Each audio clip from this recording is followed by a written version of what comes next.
Section 3. How the Servile Institution was for a time dissolved. The process by which slavery disappeared among Christian men, though very lengthy in its development (it covered close upon 1,000 years), and though exceedingly complicated in its detail, may be easily and briefly grasped in its main lines. Let it first be clearly understood that the vast revolution through which the European mind passed between the 1st and 4th centuries, that revolution which is often termed the conversion of the world to Christianity, but which should for purposes of historical accuracy be called the growth of the Church, included no attack upon the Servile Institution. No dogma of the Church pronounced slavery to be immoral, or the sale and purchase of men to be a sin, or the imposition of compulsory labour upon a Christian to be a contravention of any human right. The emancipation of slaves was indeed regarded as a good work by the faithful, but so was it regarded by the pagan. It was, on the face of it, a service rendered to one's fellow men. The sale of Christians to pagan masters was abhorrent to the latter empire of the barbarian invasions, not because slavery in itself was condemned, but because it was a sort of treason to civilization to force men away from civilization to barbarism.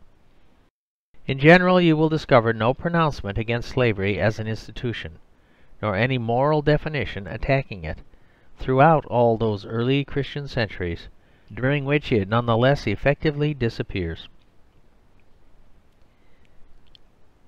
The form of its disappearance is well worth noting. It begins with the establishment, as the fundamental unit of production in Western Europe, of those great landed estates commonly lying in the hands of a single proprietor and generally known as Vil.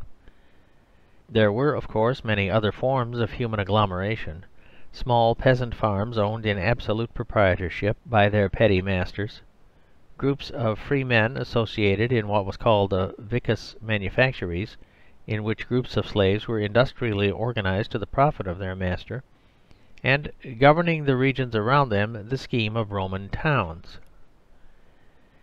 But of all these the Vil was the dominating type, and as society passed from the high civilization of the first 4 centuries into the simplicity of the Dark Ages, the villa, the unit of agricultural production, became more and more the model of all society. Now the villa began as a considerable extent of land, containing, like a modern English estate, pasture, arable water, wood, and heath, or waste land. It was owned by an absolute proprietorship, to sell or leave by will, to do with it whatever he chose. It was cultivated for him by slaves, to whom he owed nothing in return, and whom it was simply his interest to keep alive and to continue breeding in order that they might perpetuate his wealth. I concentrate particularly upon these slaves, the great majority of the human beings inhabiting the land, because although there arose in the Dark Ages, when the Roman Empire was passing into the society of the Middle Ages, other social elements within the villa, the freedmen, who owed the lord a modified service, and even occasionally independent citizens present through a contract, terminable and freely entered into, yet it is the slave who is the mark of all that society. At its origin, then, the Roman villa was a piece of absolute property, the production of wealth upon which was due to the application of labour to the natural resources of the place, and that slave labour was as much the property of the lord as was the land itself. The first modification which this arrangement showed in the new society which accompanied the growth and establishment of the Church in the Roman world was a sort of customary rule which modified the old arbitrary position of the slave.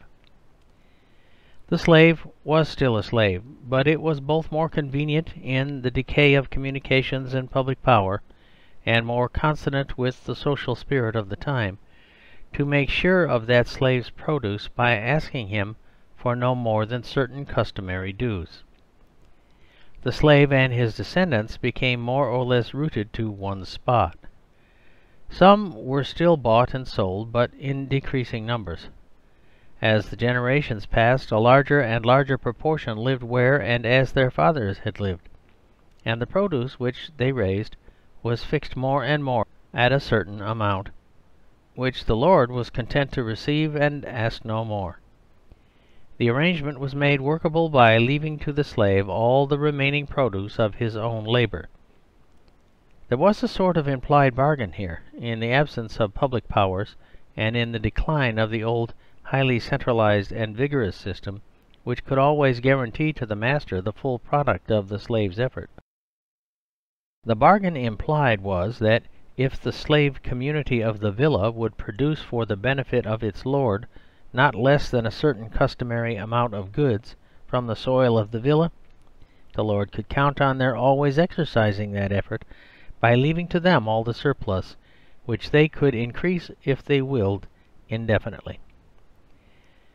By the 9th century, when this process had been gradually at work for a matter of some 300 years, one fixed form of productive unit began to be apparent throughout Western Christendom. The old absolutely owned estate had come to be divided into 3 portions. One of these was pasture and arable land, reserved privately to the lord, and called domain, that is, the lord's land. Another was in the occupation, and already almost in the possession, practically though not legally, of those who had once been slaves. A third was common land owned, over which both the lord and the slave exercised each their various rights, which rights were minutely remembered and held sacred by custom. For instance, in a certain village, if there was a beech pasture for 300 swine, the lord might put in but 50. 250 were the rights of the village. Upon the first of these portions, domain, wealth was produced by the obedience of the slave for certain fixed hours of labour.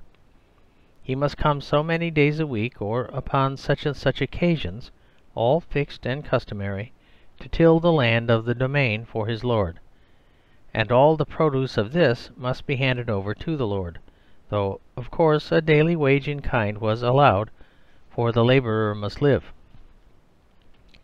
Upon the second portion, land in villanage, which was nearly always the most of the arable and pasture land of the villa, the slaves worked by rules and customs which they gradually came to elaborate for themselves. They worked under an officer of their own, sometimes nominated, sometimes elected, nearly always in practice a man suitable to them and more or less of their choice. Though this cooperative work upon the old slave ground was controlled by the general customs of the village, common to the lord and slave alike, and the principal officer over both kinds of land was the lord's steward. Of the wealth so produced by the slaves, a certain fixed portion, estimated originally in kind, was payable to the lord's bailiff and became the property of the lord.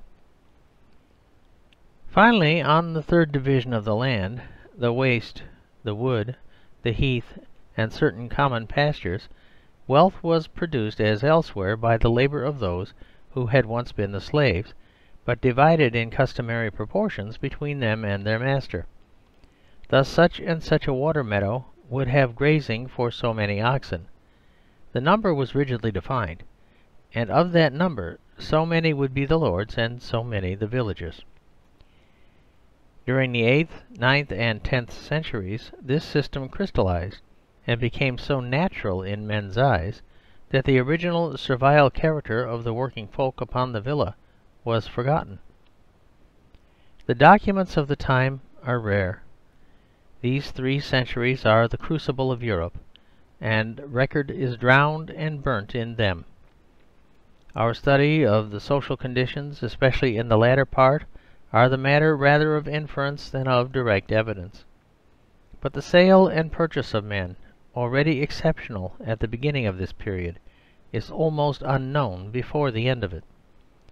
Apart from domestic slaves within the household, slavery in the old sense, which pagan antiquity gave that institution, had been transformed out of all knowledge, and when with the 11th century the true Middle Ages began to spring from the soil of the Dark Ages, and a new civilization to arise, though the old word service, the Latin for a slave, is still used for the man who works the soil, his status in the now increasing number of documents which we can consult is wholly changed.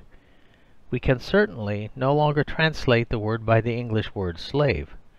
We are compelled to translate it by a new word with very different connotations, the word serf.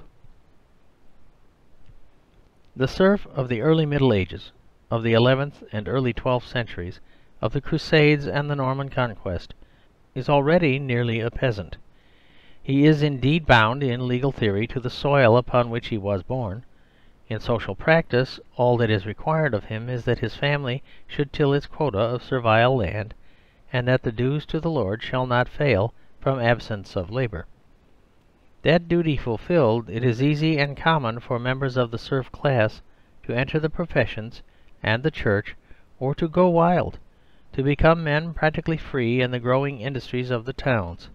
With every passing generation, the ancient servile concept of the labourer's status grows more and more dim, and the courts and the practice of society treat him more and more as a man strictly bound to certain dues and to certain periodical labour within his industrial unit, but in all other respects free.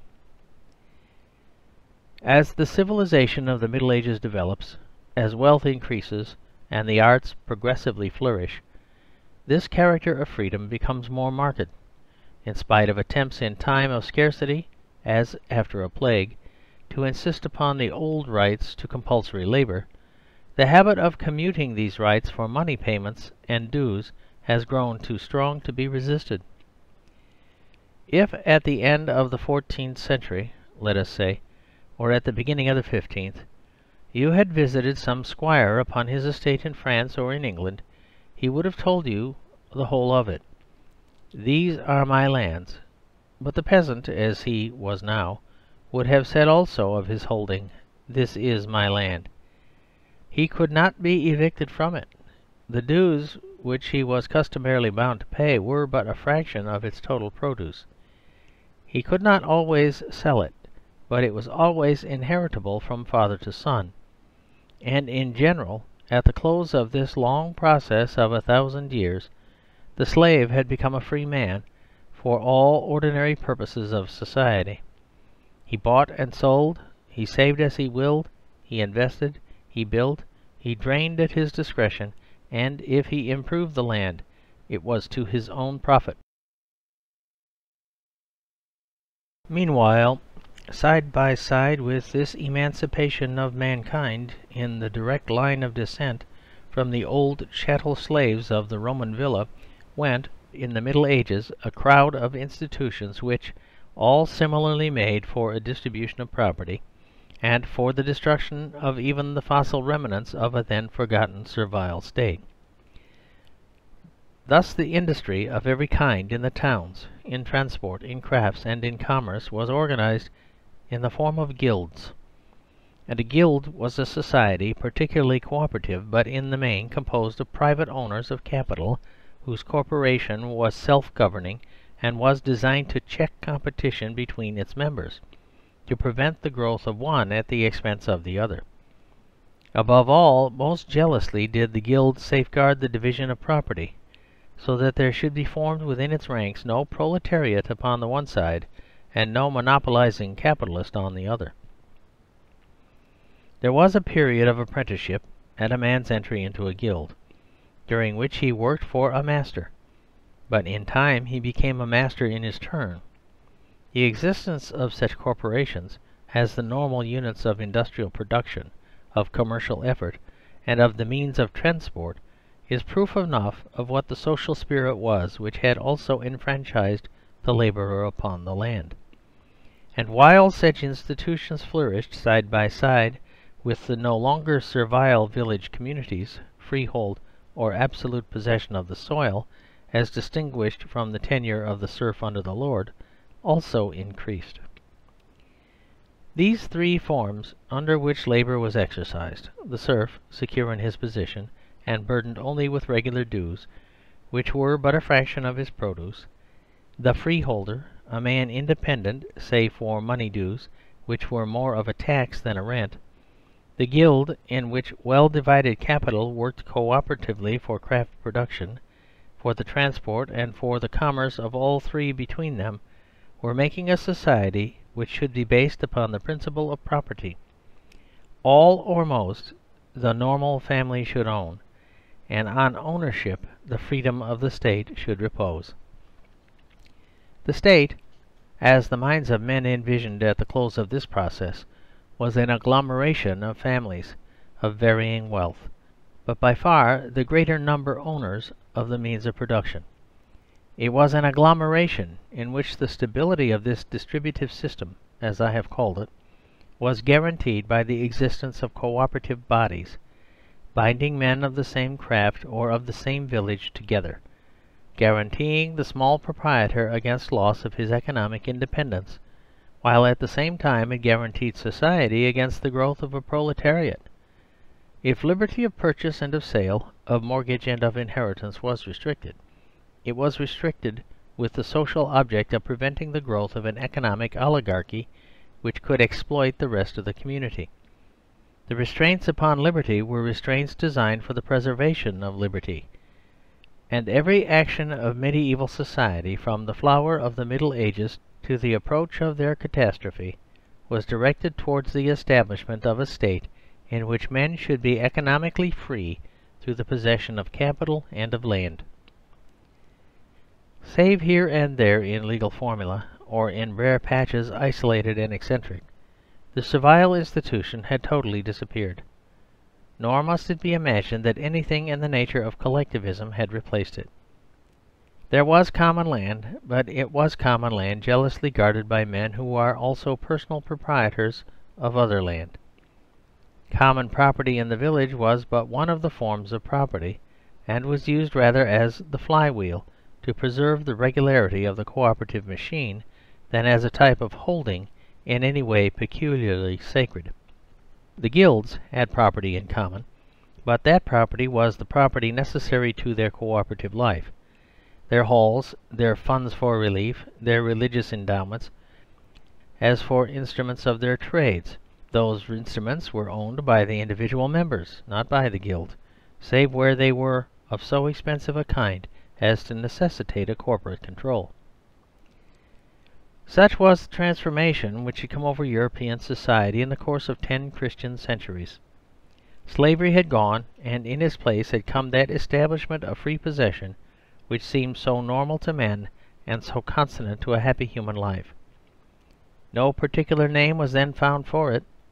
Today, and now that it has disappeared, we must construct an awkward one and say that the Middle Ages had instinctively conceived and brought into existence the distributive state. That excellent consummation of human society passed, as we know, and was in certain provinces of Europe, but more particularly in Britain, destroyed. For a society in which the determinate mass of families were owners of capital and of land, for one in which production was regulated by self-governing corporations of small owners, and for one in which the misery and insecurity of a proletariat was unknown, there came to be substituted the dreadful moral anarchy against which all moral effort is now turned, and which goes by the name of capitalism. How did such a catastrophe come about? Why was it permitted? And upon what historical process did the evil batten? What turned an England economically free into the England which we know today, of which at least 1/3 is indigent, of which 19/20 are dispossessed of capital and of land, and of which the whole industry and national life is controlled upon its economic side by a few chance directors of millions, a few masters of unsocial and irresponsible monopolies? The answer most usually given to this fundamental question in our history, and the one most readily accepted, is that this misfortune came about through a material process known as the Industrial Revolution. The use of expensive machinery, the concentration of industry and of its implements, are imagined to have enslaved, in some blind way, apart from the human will, the action of English mankind. The explanation is wholly false. No such material cause determined the degradation from which we suffer.